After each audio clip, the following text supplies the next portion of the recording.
B-21 Raiden, futuro dos bombardeiros furtivos ou erro custoso da Força Aérea Americana? Pergunta. Após mais de 3 décadas em serviço na Força Aérea dos Estados Unidos, o B-2 Spirit, construído pelo Northrop Grumman, está pronto para se aposentar junto com seu irmão mais velho, B-1, substituído pelo novo B-1-21 Raider, também fabricado pela Northrop Grumman. O bombardeiro de sexta geração representou a evolução no avanço tecnológico, com uma arquitetura aberta que permitiu a rápida inclusão de novos armamentos e manufatura digital avançada, que supostamente ajuda a mitigar o risco substancial da produção. O novo B-21 Raider pode voar até 6.000 milhas. As estimativas variam sem reabastecimento e capacidade para cargas convencionais nucleares, incluindo um míssil de cruzeiro, long range standoff, bem como munições guiadas de precisão, Gedan e Jasmine, nomeado em homenagem aos ataques do Lightly da Segunda Guerra Mundial, nos quais 16 bombardeiros B-25 Mitchell embarcaram em uma missão que alterou o curso da guerra. O furtivo B-21 Raider é tecnologicamente importante, pois muitos dos seus sistemas são fabricados de maneira flexível.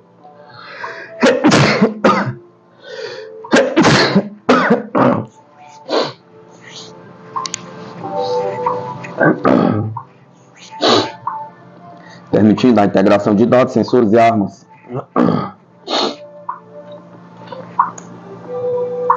O ambiente de fabricação digital permite que a aeronave ignore as atualizações geracionais que acabaram condenando seu antecessor Spirit. Em segundo lugar, o Raider dá à Força Aérea Americana um certo grau de alívio do fardo de manter 3 gerações de bombardeiros, pois substituir ao B-1, o B-2 e eventualmente o B-52, além de fornecer um poder de dissuasão nuclear para aumentar a capacidade militar chinesa. O B-21 representa um componente de uma reforma de 1 trilhão nas defesas dos Estados Unidos, que também inclui submarinos de última geração e mísseis terrestres para combater mísseis, peças de fabricação chinesa e outras capacidades de guerra.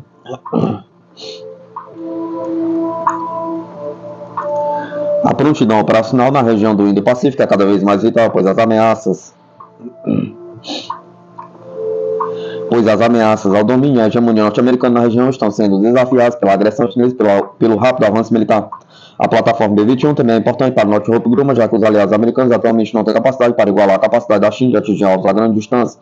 Além disso, a Austrália, que recebeu o B-2 recentemente para uma missão de força-tarefa conjunta, pode representar um novo cliente, já que a aeronave representa um meio de dissuasão mais flexível do que seu atual programa de submarinos, em parte devido à sua capacidade de transportar uma variedade de armamentos e se adaptar rapidamente às novas armas.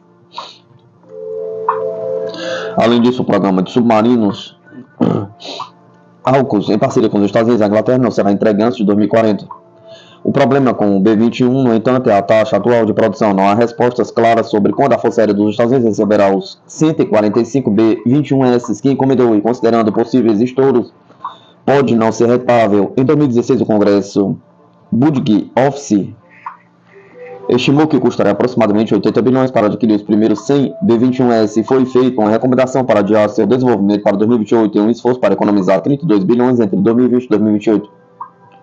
A produção dos mísseis de cruzeiros LRSO, que fazem parte do armamento do B-21, deve ficar em torno de 500 milhões também, de acordo com o CBO.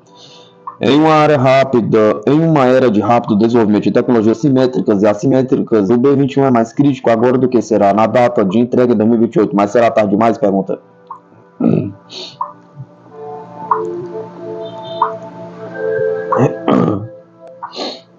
Marinha dos Estados Unidos e França têm porta-aviões navegando no quintal da China.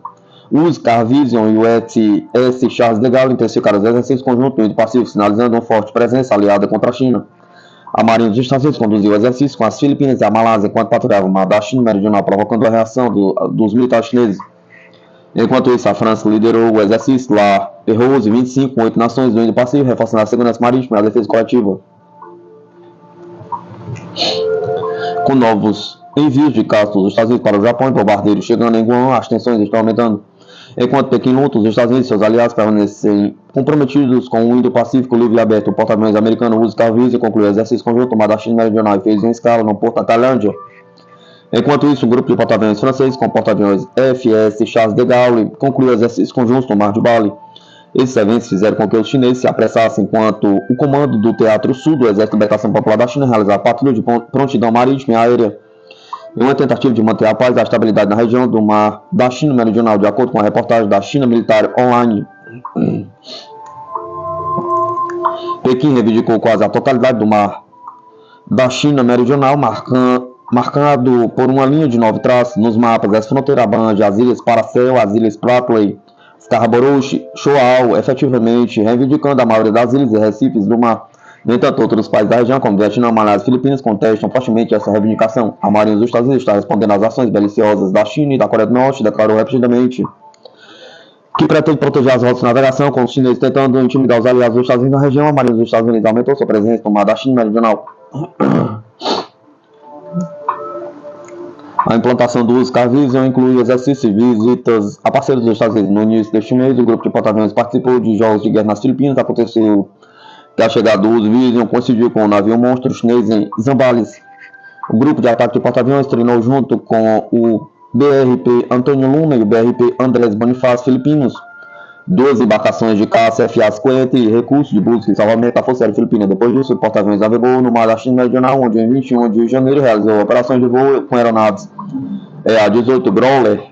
O Growler é uma aeronave FA-18 Super Hornet modificada, é a plataforma de ataque eletrônica aerotransportada mais avançada e a única em produção atualmente. O Growler fornece interferência tática e proteção eletrônica para as forças militares dos Estados Unidos e aliados em todo o mundo.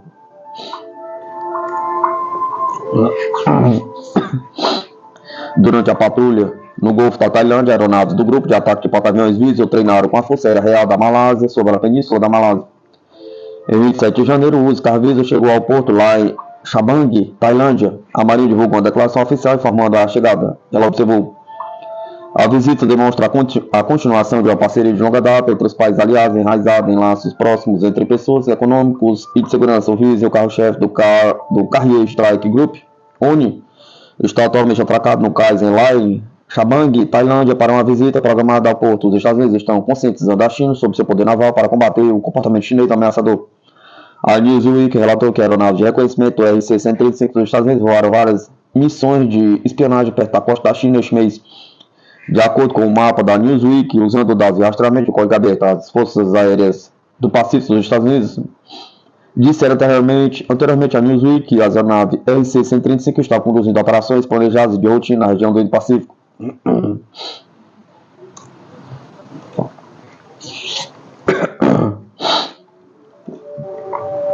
Em dezembro, um avião espião P-8 Poseidon da Marinha dos Estados Unidos sobrevoou o Estreito de Taiwan como parte de sua operação de liberdade de navegação, desencadeando protestos chineses pela provocação dos Estados Unidos, que reivindica Taiwan como seu território soberano. Um voo P-8 semelhante foi realizado em novembro de 2024. Enquanto isso, em 3 de janeiro, a Força Aérea dos Estados Unidos despachou o caça F-35A Lightning II, designados para 134, esquadrão de caça expedicionário da Guarda Aérea Nacional de Vermont, com base aérea em Kadena, em Okinawa, Japão. Okinawa está localizado a apenas 200 milhas de Taiwan. A Força Aérea enviou 4 bombardeiros B-1B para Guam e a Marinha enviou o submarino de ataque rápido da classe Los Angeles, uso Columbia, que entrou no porto de Apra, na base naval de Guam, em 12 de janeiro.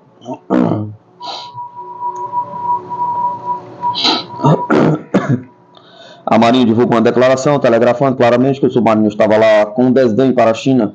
O Columbia está em implantação, apoiando a 7ª Frota dos Estados Unidos, a maior frota numerada de implantação avançada da Marinha dos Estados Unidos, operando com aliados e parceiros na preservação de uma região Indo-Pacífica livre e aberta. Disse o comando da Marinha Francesa, conduziu a projeção de poder na região. O grupo de ataque do porta-aviões francês, FS Charles de Gaulle, que inclui o contra-torpedeiro FS Forbin, as fragatas FS Provence e FS Alsace, o petroleiro de frota FS Jacques Chevalier e um submarino de ataque com propulsão nuclear envolveu o exercício lá Perrose 25. O exercício foi conduzido com outras 8 nações do Indo-Pacífico, Austrália, Canadá, Estados Unidos, Índia, Indonésia, Malásia, Inglaterra e Singapura. O exercício envolveu 3 embarcações operando nos oceanos Índico e Pacífico. O exercício, liderado pela França, teve como objetivo aumentar a segurança marítima, desenvolver a interoperabilidade e construir capacidades coletivas de resposta a crises. Também sinalizou claramente que a França continuará a aumentar seu comprometimento com a região do Indo-Pacífico. A pressão está aumentando na região, mas os Estados Unidos, a França e os nossos aliados coletivos não vão permitir que a China intimide as nações do Indo-Pacífico.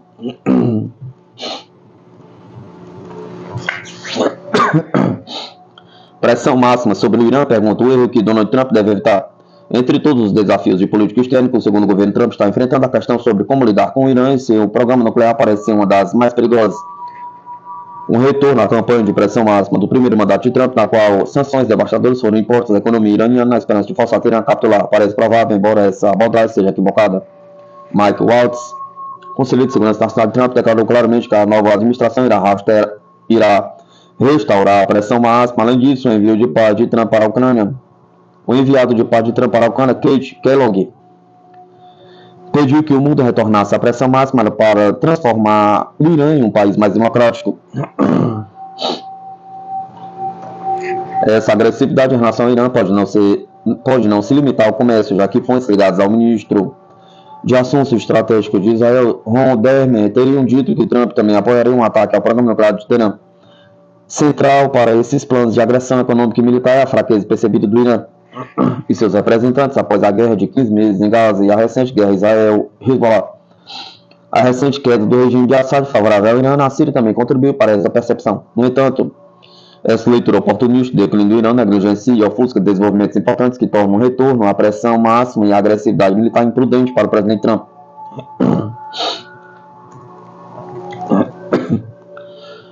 Uma das maiores mudanças no Oriente Médio desde o primeiro mandato de Trump é a reaproximação entre a Arábia Saudita, sem dúvida o aliado mais importante dos Estados Unidos na região, e o Irã. Em 2023, os chineses intermediaram um acordo que ajudou a restabelecer os laços diplomáticos entre Riad e Teherã. Embora ambos os lados parecem dedicados a manter o acordo, pois cada um reafirmou seu compromisso com o acordo em novembro do ano passado. Nos últimos meses, os sauditas e os iranianos também participaram do exercício navais conjuntos no Mar de Omã e os ministros de defesa de cada nação respectiva se encontraram.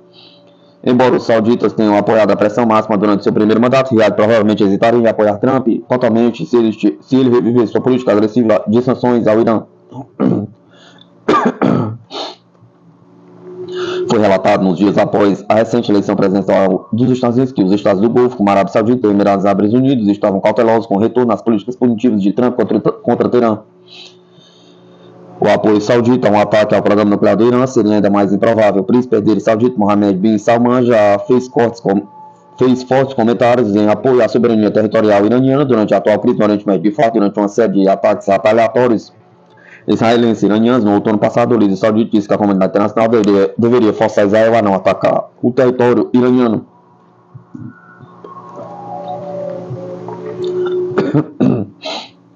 Outro problema com um ataque ao programa nuclear do Irã é a eficácia de tal ataque. Para começar, quando Israel estava debatendo sua resposta a um ataque de míssil iraniano em outubro passado, o especialista nuclear Carnegie James Acton argumentou que seria contraproducente para os israelenses atacar as instalações nucleares do Irã. De acordo com Acton, mesmo em um ataque altamente bem sucedido, o programa do Irã poderia ser reconstituído em uma forma mais sobrevivente relativamente rápido devido ao uso de centrífugas. Além disso, ataques passados ao programa nuclear iraniano pareceram fortalecer a determinação de Teherã de continuar seu desenvolvimento.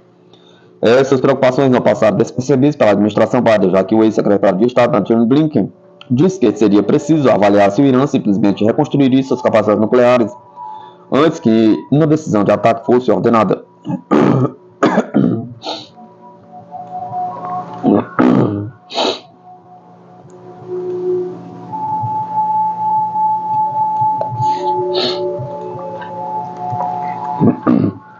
Uma abordagem pesada de pressão máxima colocaria seriamente em risco os Estados Unidos, geopoliticamente também. As atuais sanções do Ocidente contra o Irã e a Rússia já fizeram com que Moscou e Teherã aprofundassem seus laços. À medida que o mundo se move para a multipolaridade, seria imprudente para os Estados Unidos fornecerem justificativo para que rivais geopolíticos trabalhassem juntos e buscassem coesão na busca de objetivos que minam os interesses americanos. A ação militar contra instalações nucleares iranianas seria ainda mais catastrófica. Em referência a um potencial ataque ao programa nuclear, o presidente iraniano Masoud Pezeshkian, embora dizendo que o Irã não busca guerra, disse que o país reagiria a qualquer ação e não tem medo de guerra. E se o presidente Trump realmente quer parar o progresso do programa nuclear do Irã, ele deveria focar no engajamento, não na agressão. Felizmente para ele, seu colega no Irã parece estar interessado em tais conversas. Pezeshkian, uma figura moderada na política iraniana, declarou anteriormente que seu país estava pronto para se envolver com o Ocidente sobre seu programa nuclear.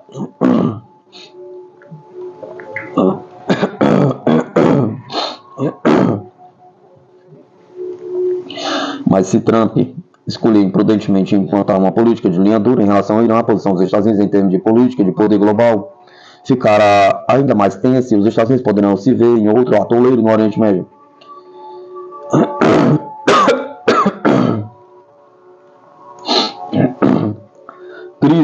Crise de recrutamento das Forças Armadas dos Estados Unidos. A força composta exclusivamente por voluntários conseguirá sobreviver? Pergunta. Não estou ciente de nenhuma pesquisa deliberada, mas parece que suportamos o ciclo tradicional de previsões para 2025 sem nenhum comentário sobre nossas Forças Armadas totalmente voluntárias. Talvez devêssemos ter olhado para isso. É preciso atenção. Nossos legisladores podem querer perguntar sobre isso. Não é apenas uma questão militar ou do poder executivo. No artigo 1 da Constituição, o Congresso é encarregado de promover a defesa comum e o bem-estar geral dos Estados Unidos. Ele é especificamente carregado de o poder de levantar e apoiar exércitos e promover e manter uma marinha.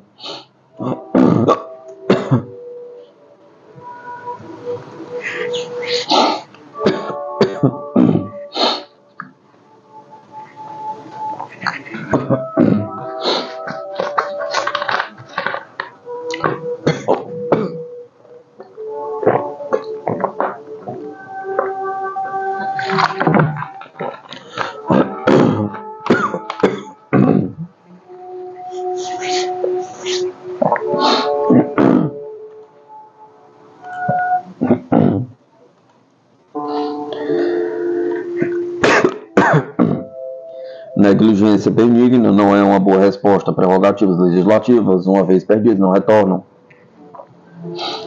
O melhor estudo da força totalmente voluntária é revisado em um artigo de 2003 do The Atlantic pelos generais aposentados James L. Jones e Arnold Punaro. É uma análise abrangente das circunstâncias que levaram ao nascimento da AVF, juntamente com a análise financeira convincente do que é preciso para sustentar a força. Deveria ser leitura obrigatória, porque nossa força não é sustentável em sua forma atual.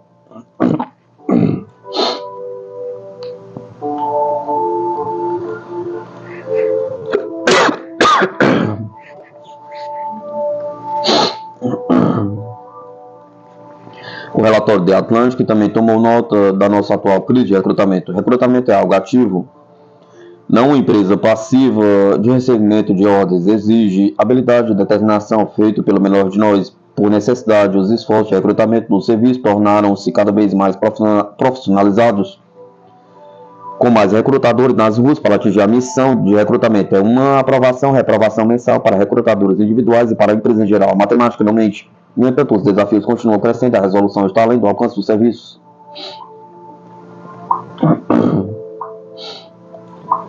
O maior desafio para o recrutamento é o declínio acentuado de candidatos qualificados na faixa etária nacional de 17 a 24 anos.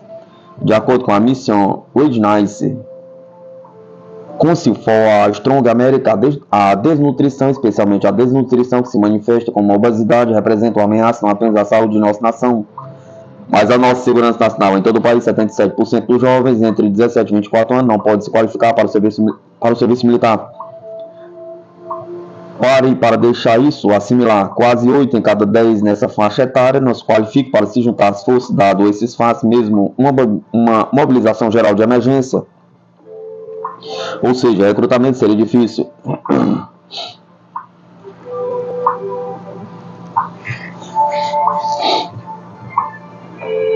Ou que, como quer que seja definido, não parece afetar a corte etária que estamos tentando recrutar. De acordo com uma pesquisa do Exército citada no relatório do Atlântico, apenas 5% levantaram isso como uma questão. Discriminação racial de gênero era uma preocupação muito mais significativa entre os jovens que estamos tentando alcançar. Em uma corte etária já limitada e em declínio, devemos evitar tornar essa missão mais difícil, alienando mulheres e minorias com retórica descuidada. A desnutrição que se manifesta como obesidade em nossa juventude, na economia mais forte do mundo, é alarmante, é vergonhosa. Nossos filhos não deveriam passar fome na escola ou fora dela. Independentemente de quem seja o culpado, é fácil alegar a culpa. É mais difícil consertar, mas precisamos consertar.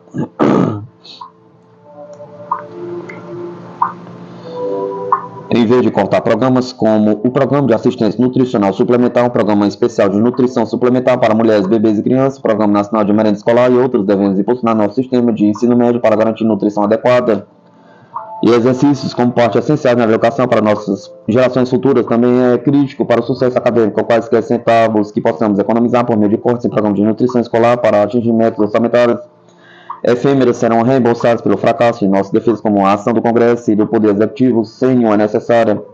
Quando algo era urgente, a ação hoje era frequentemente a ordem de Churchill. Essa é uma dessas coisas. A ação hoje mesmo.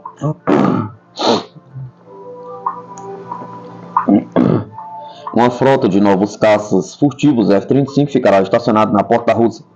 F-35S na porta da Rússia pergunta: a Romênia está pronta? Vladimir Putin calculou mal de muitas maneiras durante a guerra da Ucrânia.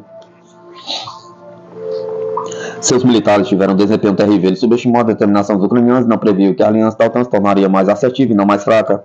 Um aspecto da guerra foi o aumento dos gastos militares entre os membros da OTAN. A Romênia é um membro que investe mais em defesa e agora, em breve, terá jatos furtivos F-35 estacionados perto da Rússia. Cutucando três espinhos no lado de Putin, a Luca Remarch anunciou no outono passado que a Romênia receberia o F-35 e se tornaria o 20º membro da Aliança Global F-35. A Romênia está adquirindo 32 jatos de quinta geração. Oficialmente, isso significa que a nação do leste europeu assinou uma carta de aceitação para uma venda militar estrangeira aprovada pelo Departamento de Estado dos Estados Unidos.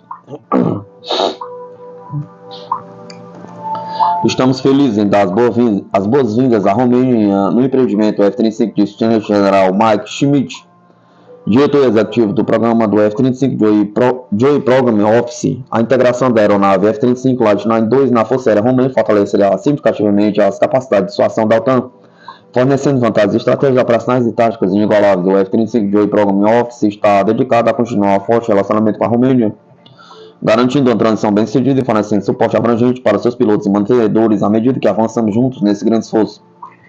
Este acordo é um exemplo de diplomacia de aviões de caça. 20 países voando o F-35 é mais do que a Lockheed Martin provavelmente imaginou com o Departamento de Defesa dos Estados Unidos quando criou o programa Joint Strike Fighter.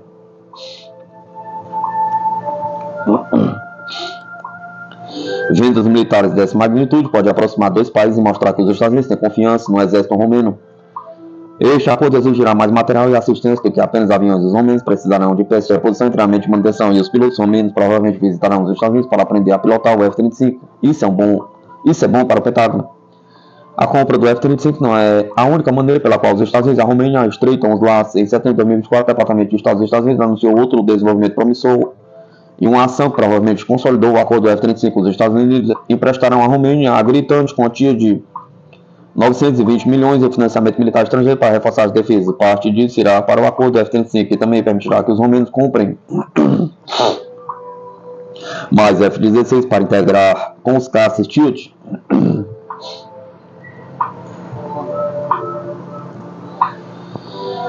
Além disso, a Romênia pode comprar tanques M1 Abrams para melhorar as capacidades de guerra terrestre. A Rússia nunca poderia ter previsto esse desenvolvimento e Putin deve estar frustrado porque os aliados da OTAN continuam melhorando a trincheira e reforçando seus militares para a defesa comum e garantia de segurança mútua. Se chegar à mesa de negociações para acabar com a guerra, a Ucrânia também exigirá mais garantia de segurança dos Estados Unidos da OTAN. O financiamento e as vendas militares estrangeiras são uma grande parte do que eles precisarão para a paz. Os próximos passos com a Romênia dependerão da administração de Donald Trump. O Departamento de Estado, sob o novo secretário Marco Rubio, congelou a maior parte da ajuda internacional ao desenvolvimento por meio da agência USAID. Isso significa que a assistência militar também seria interrompida e pergunta se sim, essa é uma decisão questionável que prejudicaria a Romênia, Ucrânia e outros membros da OTAN. Se os Estados Unidos quiserem operar a partir de uma posição de força na Europa, eles devem manter os cordões da bolsa abertos para aliados. O novo secretário de Defesa, Pete Hegseth, continua repetindo seu mantra de tornar o exército dos Estados Unidos mais letal, com aliados mais fortes e mais diplomacia de aviões de caça e dissuasão contra a Rússia pode ser melhorada. Hegseth contará com o novo indicado para o subsecretário de Defesa para a Política, Hybrid Kolbe, para elaborar uma estratégia militar. Se ele for confirmado, Kolbe acredita que a prioridade dos americanos é mudar seu foco para a Ásia e depender dos europeus para prover sua defesa. Isso significa que acordos futuros com membros da OTAN para empréstimo, defesa e venda de F-35 e tanques Abrams podem ser restringidos.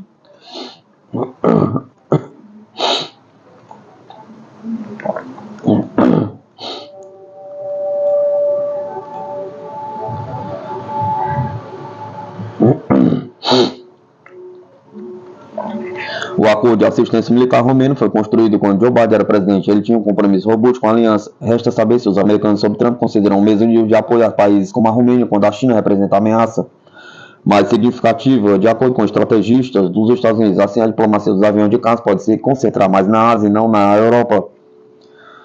Veremos como essa estratégia Pivot to Asia 2.0 se desenvolve sob Trump. Isso pode significar que os membros da OTAN devem fazer pedidos de F-35 o mais rápido possível antes que a assistência militar à Europa se torne uma coisa do passado.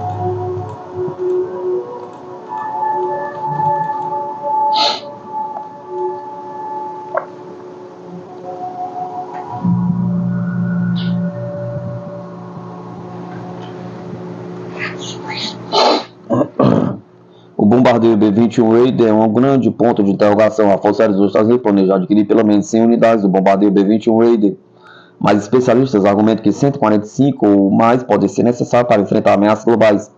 No entanto, as baixas taxas de aquisição levantam preocupações sobre a manutenção da dissuasão contra adversários como a China e Rússia. Como pedra angular da futura frota de bombardeiros dos Estados Unidos, o B-21 Raider definirá o poder aéreo estratégico por décadas.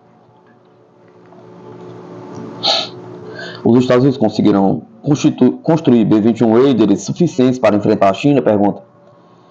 Revelado em 2 de dezembro de 2022, o B-21 Raider é o primeiro bombardeiro estratégico dos Estados Unidos em quase 3 décadas. Projetado para substituir os bombardeiros B-1 e B-2, ele faz uso total dos avanços tecnológicos da ciência dos materiais da fabricação. Destinado a desempenhar um papel fundamental no arsenal de dissuasão convencional nuclear dos Estados Unidos, o B-21 foi projetado desde o início para ser capaz de acompanhar os futuros avanços tecnológicos. Desde o início, a Northrop Grumman adotou uma filosofia de design que renuncia às atualizações tradicionais de blocos. Em vez disso, novas tecnologias, dados e capacidades serão integradas continuamente por meio de atualização de software e flexibilidade de hardware.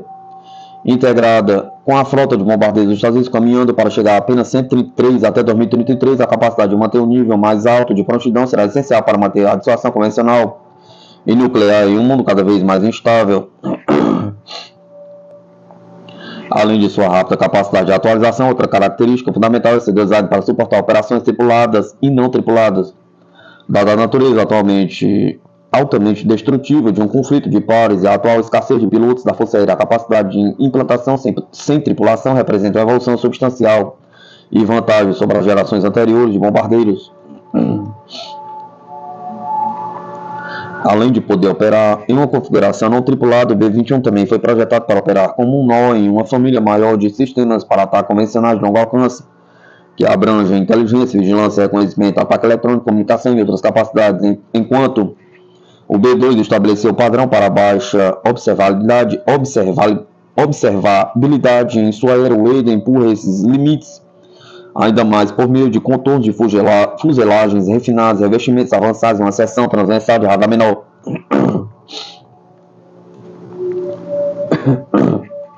Com a revelação da China do que está sendo apelidado pela comunidade de defesa como J-36, a tendência parece estar indo na direção de favorecer a furtividade em vez da capacidade de manobra para a sobrevivência. Com seu tamanho menor e design mais avançado, espera-se que o B-21 seja mais furtivo do que o seu antecessor B-2.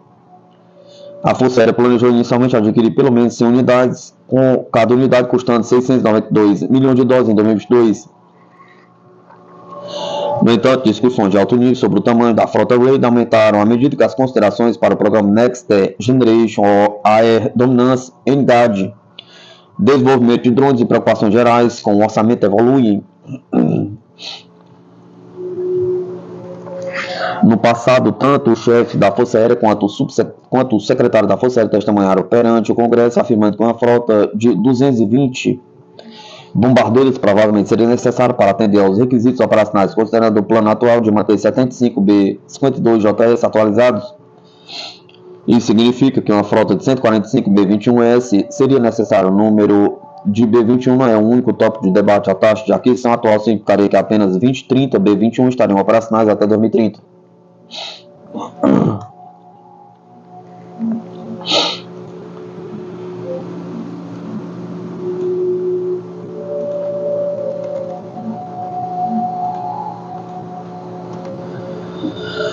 com os B-1 e B-2 sendo aposentados e os B-21 sendo entregues, a frota de bombardeiros dos Estados Unidos encolheria ainda mais em relação ao seu nível histórico mais baixo, quando os Estados Unidos enfrentam múltiplas potências revisionistas.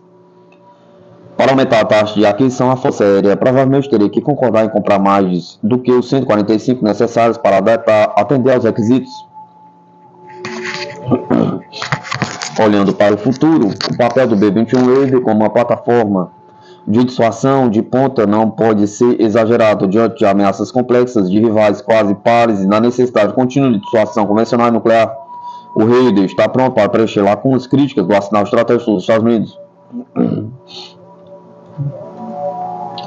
Seu design de arquitetura aberta permite a integração constante de tecnologias emergentes que permitem eficácia contínua contra defesas aéreas avançadas à medida que evoluem.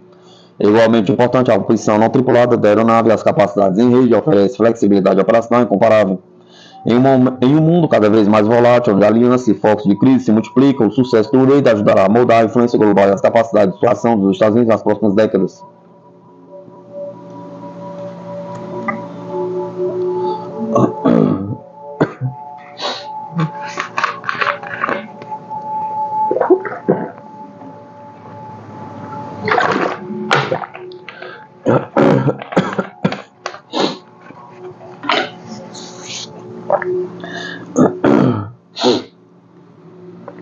A aeronave furtiva J-36 da China, um bombardeio, ambos? Pergunta. A recém-revelada aeronave furtiva J-36 da China gerou debate. É um caça, um bombardeio? Pergunta. Com design de asa delta,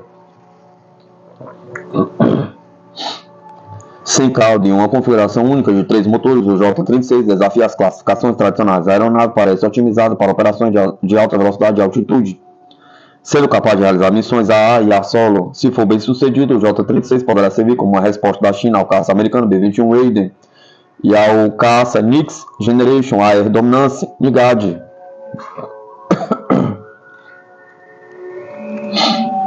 Entretanto, permanecem questões sobre suas verdadeiras capacidades e se ele pode equilibrar as demandas concorrentes de velocidade, furtividade e poder de fogo. O J-36 remodelará a guerra aérea ou é um experimento superestimado? Pergunta. Em dezembro passado, surgiram online imagens de videoclipes de duas novas aeronaves Tilt. E os militares chineses agora têm testes. Um desses dois jatos parece ser uma aeronave bimotora com design de asa lambda, que, apesar de sua aparência exótica, não se afasta muito do que esperamos de caças Stilt modernos. Com a configuração bimotor e tamanho geral que está de acordo com competências aeronaves táticas, o outro, no entanto, era diferente. Esta aeronave, apelidada de J-36 em relatos da mídia, é maior do que qualquer aeronave de caça em serviço da China, com design de asa delta e, talvez o mais notável de tudo, uma configuração única de 3 motores, diferente de qualquer caça atualmente em serviço em qualquer lugar.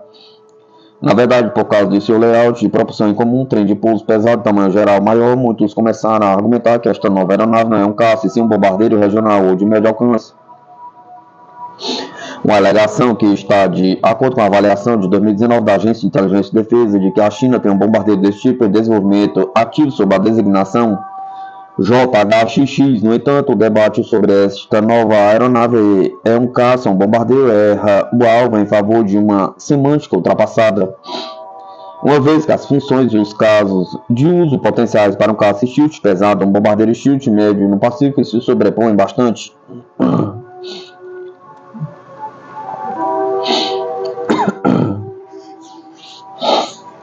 Em termos tradicionais, as diferenças entre caça e bombardeiro são gritantes. Os caças são projetados para interceptar e destruir outras aeronaves ou ameaças aéreas, enquanto os bombardeiros são adequadamente definidos como aeronaves destinadas a lançar bombas em alvos de superfície.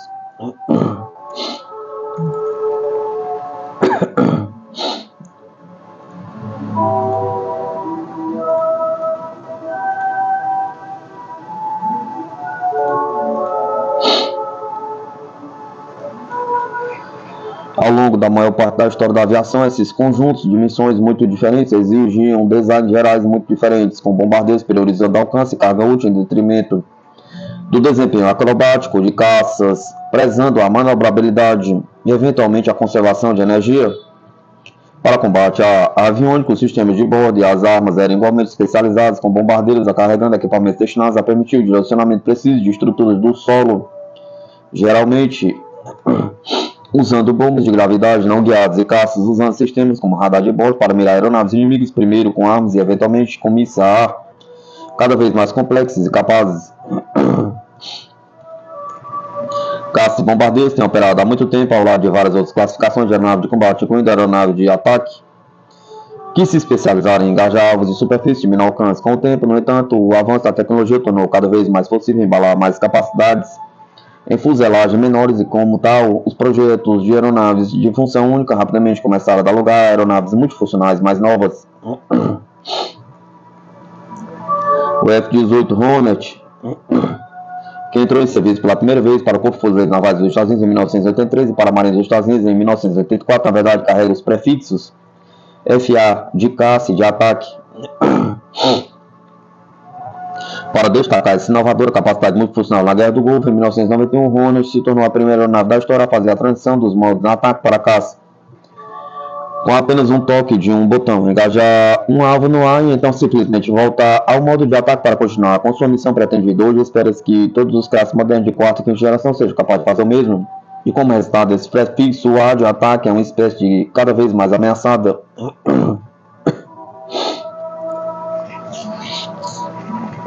À medida que os caças se tornavam mais capazes nessa função de ataque, eles logo começaram a invadir o que antes era um território de bombardeiros firmemente estabelecidos também.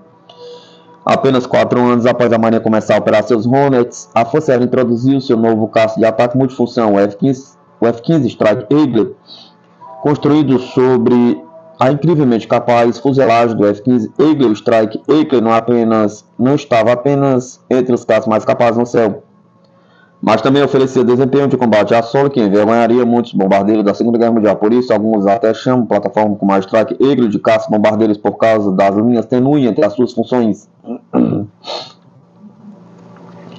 Para outra comparação gritante, podemos olhar o B-17 Flying Fortress, que também foi classificado como bombardeiro pesado a entrar em serviço em 1938. Graças à sua capacidade de voar em missões de longo alcance para alvos de aproximadamente 800 milhas de distância, carregando cargas úteis de até 4.500 libras, hoje o F-35A pode transportar 5.700 libras internamente, sem comprometer seu perfil furtivo a 770 milhas divulgados publicamente pelos padrões do início da Segunda Guerra Mundial. O F-35A poderia facilmente ter sido classificado como bombardeiro pesado. Da mesma forma, os bombardeiros de estratégia de carga pesada de hoje são capazes de feitos que os planejadores militares da Segunda Guerra Mundial teriam dificuldade para compreender, conduzindo operações verdadeiramente globais e ocasionalmente permanecendo no ar por quase 2 dias por vez. Os bombardeiros de carga pesada em serviço da América carregam cargas máximas de 75 mil libras, o B-1B Lancer 70 mil libras, B-52 Stratofortress e talvez mais de 50 mil libras B-2 Spirit. E graças ao reabastecimento em pleno voo, seu alcance é amplamente expandido na maior parte. No entanto, os bombardeiros permaneceram amplamente especializados em suas funções, priorizando o alcance, carga útil até certo ponto, tempo de espera para operações de apoio aéreo.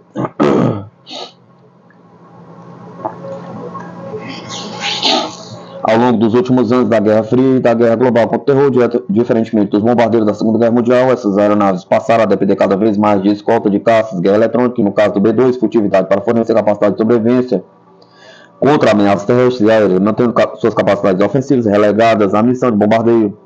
Mas à medida que essas capacidades continuaram a amadurecer, eles se expandiram apesar de manterem seu foco no bombardeio. O novo radar de bordo atualizado do B-52, o conjunto de varredor eletrônico ativo APG-79, é baseado diretamente no radar avançado encontrado nos atuais F-18 Super Hornet e é mais avançado tecnologicamente do que os sistemas encontrados em muitos caças estrangeiros. Como resultado, o B-52 agora carrega muitos dos sistemas necessários para alavancar mísseis a ar, simplesmente porque permite melhor direcionamento para a missão a solo. Em 2011, a Força Aérea começou a planejar a próxima geração de bombardeiros furtivos, e com isso uma mudança significativa na maneira como as missões de bombardeio se desenrolam na doutrina de guerra aérea americana. Este novo esforço, apelidado de Long Range Strike Bomber, foi construído em torno do conceito de ter uma única plataforma que pudesse completar cadeias de destruição inteiras por conta própria, comumente divididos em 6 etapas: encontrar, fixar, rastrear, mirar, engajar e avaliar. Isso significa que o novo bombardeio precisaria carregar o sistema de inteligência, vigilância e reconhecimento necessário para encontrar, fixar e rastrear um alvo pretendido. Ele precisaria então do sistema de labore para guiar suas armas até aquele alvo e, novamente, das capacidades ISR necessárias para avaliar o ataque posteriormente. Mas ainda a plataforma precisa ser capaz de compartilhar todos esses dados com outras aeronaves e sistemas de superfície no campo de batalha, tornando este bombardeio não apenas um pacote de ataque aéreo em si, mas também um gerenciador de batalha em tempo real.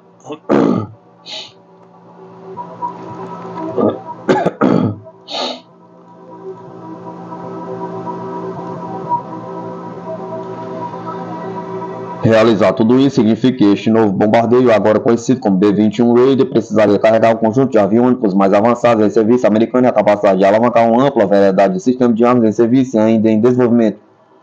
Na verdade, ele pode até mesmo ser acompanhado por alas habilitadas para inteligência artificial, caçadores de uso único como o míssil Long Shot da DARPA, para maximizar sua proeza. Tudo isso aponta para um bombardeio que é tão capaz de enfrentar ameaças aéreas quanto as terrestres, confundindo cada vez mais a linha entre os papéis tradicionais dos caças e bombardeiros. De forma reveladora, o Serviço de Pesquisa do Congresso declarou claramente que o próximo caça de superioridade aérea dos Estados Unidos, desenvolvido pelo programa Next Generation Air Dominance, pode ter mais em comum com o B-21 do que com o F-22 Raptor que o procedeu. O que tudo isso significa para a nova aeronave furtiva da China? Pergunta. A nova aeronave furtiva da China parece estar na linha entre caça e bombardeio de forma mais dramática do que o B-21 Raider. O B-21, afinal, foi criado para servir como bombardeiro estratégico, com alcance verdadeiramente global, enquanto o J-36 parece estar mirando em um alcance mais modesto, de cerca de 2.000 milhas. Da mesma forma, seu compartimento de carga, embora grande para um caça, é bastante pequeno para um bombardeio, e embora sua falta de superfície de cauda vertical se incline mais para o design furtivo de bombardeiros furtivos, espera-se que o caça de sexta geração adiram a um estilo semelhante de furtividade em todos os aspectos.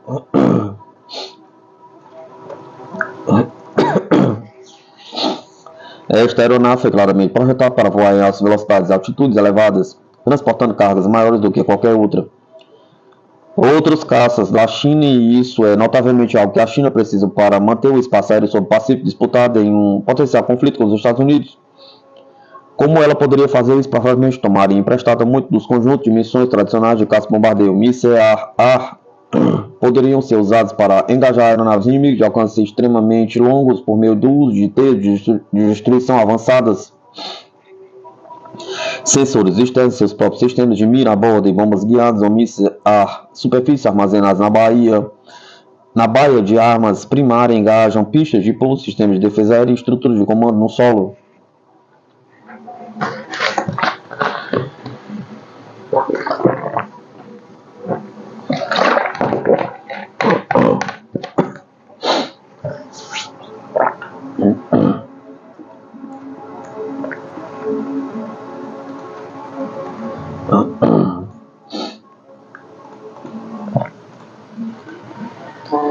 Supondo que esta aeronave possa conduzir qualquer missão efetivamente, o debate sobre a designação se torna uma questão de qual conjunto de missões é realmente priorizado acima do outro, com caças modernos esperados para priorizar alcance e carga útil sobre desempenho acrobático, e bombardeiros modernos agora esperados para serem capazes de engajar aeronaves inimigas no céu. É possível, ao menos, encontrar a linha entre os dois em uma aeronave que é realmente feita para executar ambos? Pergunta.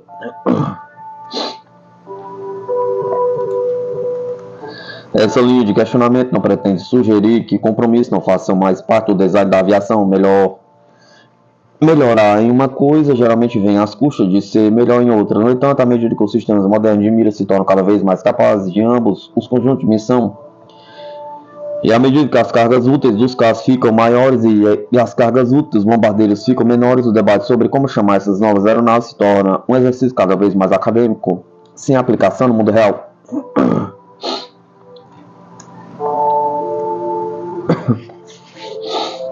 Eventualmente precisaremos encontrar novas maneiras mais úteis de categorizar plataformas, talvez por carga útil e alcance em vez de conjunto de alvos pretendidos.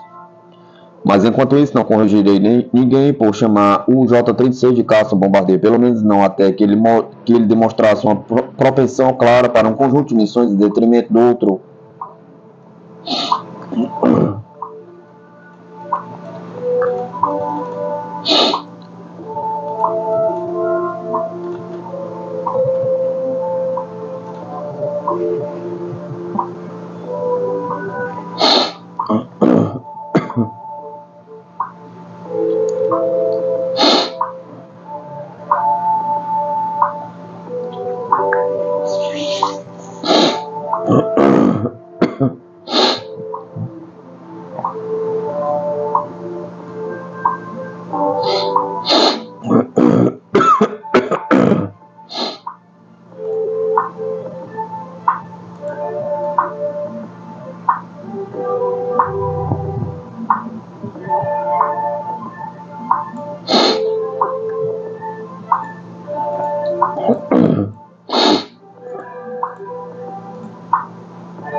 Caças F-22 Raptor e F-15 estão treinando no quintal da China. Os Estados Unidos e o Japão conduziram recentemente exercícios aéreos conjuntos perto de Okinawa, demonstrando sua força militar contra a crescente agressão chinesa. Os exercícios incluíram 32 aeronaves japonesas, 24 F-15 e F-22 da Força Aérea dos Estados Unidos, enfatizando a importância estratégica de Okinawa na manutenção da estabilidade regional. À medida que as tensões aumentam no Indo-Pacífico, a grande bacia dos aliados, incluindo Taiwan e as Filipinas, reforça a dissuasão contra a China.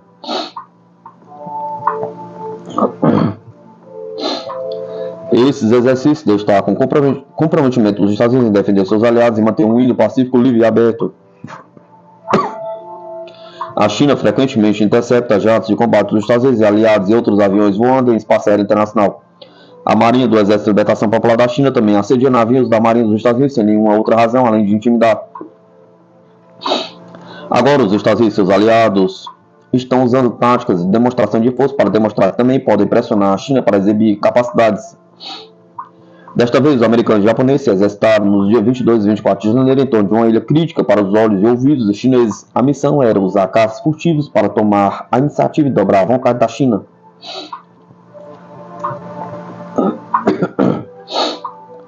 As nações aliadas acreditavam que era hora de se opor à agressão chinesa no Indo-Pacífico. Os exercícios aconteceram ao redor de Okinawa, sudoeste da ilha. Okinawa faz parte das ilhas Ryukyu, que pertencem ao Japão. Esta é uma zona estratégica de águas entre o Mar da China Oriental e o Mar das Filipinas. O Japão e os Estados Unidos precisariam controlar esta área e o céu sobre ela caso surja conflito com a China. Okinawa é um posto avançado-chave para a estratégia, operações e táticas de defesa americanas e japonesas. Isso deve sempre ser controlado por forças amigas. O Japão fica ao norte, Taiwan e as Filipinas ficam ao sul. A China não quer nada mais do que dominar essa região e restringir a atividade dos Estados Unidos e aliados.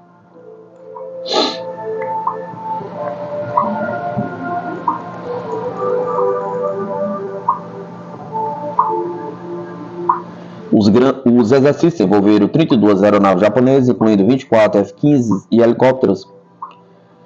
Eles voam da base aérea de Nan, em Okinawa. Esses pilotos são experientes porque devem interceptar aeronaves chinesas que frequentemente voam no espaço aéreo de Okinawa. O Japão também criou uma zona de identificação e defesa aérea ao redor de seu território para estabelecer soberania e enviar uma mensagem à China de que não tolerará nenhuma atividade de invasão por aviões do Reino do Meio.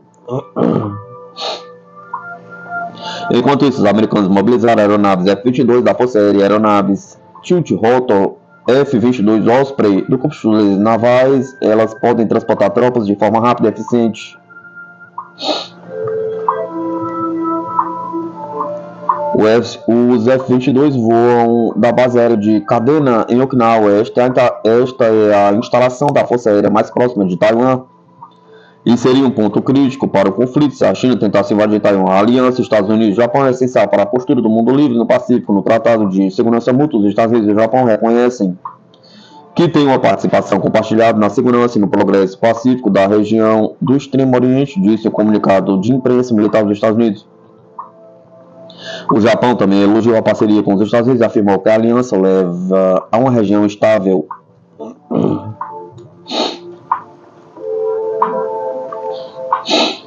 Em 2023, o Departamento de Defesa dos Estados Unidos observou quantas vezes os chineses invadiram aviões americanos e aliados. Desde outono de 2021, vimos mais de 180 incidentes desse tipo. Mas nos últimos 2 anos do que na década anterior, são quase 200 casos em que os operadores do exército da China realizam manobras imprudentes, ou descarregam palha, ou disparam sinalizadores, ou se aproximaram muito rápido ou muito perto de aeronaves dos Estados Unidos, disse Eli Ratner, que era então secretário assistente de defesa para assuntos de segurança do Indo-Pacífico. Exercícios militares com parceiros aliados são as melhores maneiras de se preparar contra mais agressões chinesas. E isso envia uma mensagem de que os militares amigos dos Estados Unidos também podem agir com intensidade e eficiência.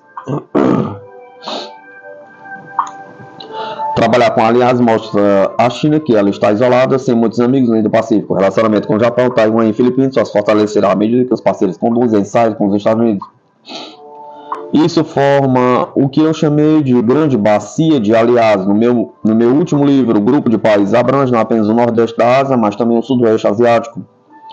Isso é para enfraquecer a China e negar a ela acesso militar a áreas consideradas necessárias. Singapura, Indonésia, Vietnã e Malásia também são importantes nessa estratégia que criei, compreendendo amigos que trilham o caminho do poder militar contra a China.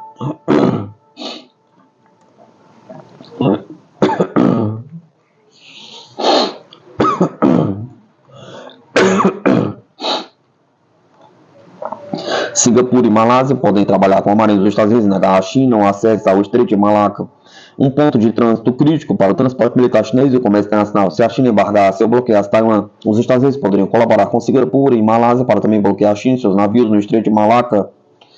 Isso significa que os americanos e seus aliados também podem conduzir táticas anti-acesso e negação na área contra os chineses e prejudicar Pequim economicamente.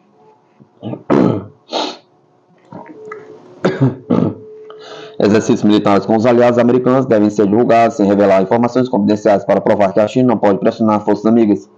Se a China vir que os Estados Unidos e seus aliados mostram que não serão intimidados, isso cria um nível de dissuasão que pode ajudar estratégico, operacional e taticamente. Isso permite que Xi Jinping e seus militares leiam a mensagem em alto e bom som.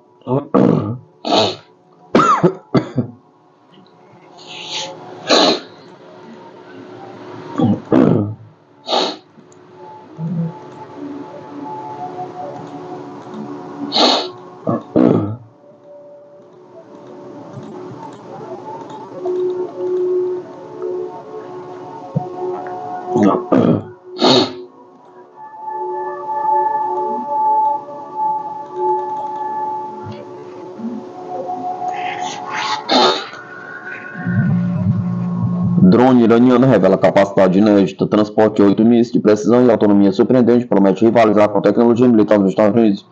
O Irã apresentou um avanço significativo em sua capacidade tecnológica e militar ao divulgar a imagem do drone Shahed de 149, conhecido como Gaza, equipado para transportar até 8 bombas planadoras guiadas de precisão Sadid 345. A revelação foi feita em uma emissora por uma emissora estatal iraniana, destacando o potencial bélico e operacional do equipamento. Essas bombas, desenvolvidas especialmente para veículos aéreos não tripulados, pesam cerca de 34 kg e possuem uma ogiva preenchida com explosivos de alta potência. O Irã afirma que os projéteis podem planar até 6 km após o lançamento, garantindo precisão a um raio letal de 30 metros. Segundo o governo iraniano, o drone possui ainda a capacidade de carregar 5 bombas adicionais em um compartimento interno, embora isso ainda não tenha sido comprovado. O design do Shahed 149 representa semelhança com o MK9 Reaper dos Estados Unidos, resultado de engenharia reversa realizada pelo Irã em drones capturados. Apesar de o MK9 ser superior em potência e velocidade, o Shahed 149 impressiona por sua suposta autonomia de 35 horas e alcance máximo de 7.000 km. Valores que, se confirmados, superam em mais de 2 vezes a capacidade do modelo americano. O equipamento também conta com um avançado sistema eletroóptico, incluindo uma câmera com zoom de até 120 vezes e sensores infravermelhos para designação de alvos. Essa combinação torna o drone uma ferramenta versátil capaz de realizar missões tanto defensivas quanto ofensivas em áreas de interesse estratégico como a Síria, Iraque e Iêmen. Além do impacto regional, o drone reforça o crescimento da indústria militar iraniana. A parceria com países como a Rússia, que já adquiriu drones iranianos para o uso na Ucrânia, demonstra o interesse global nas tecnologias desenvolvidas pelo país. O Shahad 149 consolida o Irã como um dos líderes emergentes na produção de drones de combate.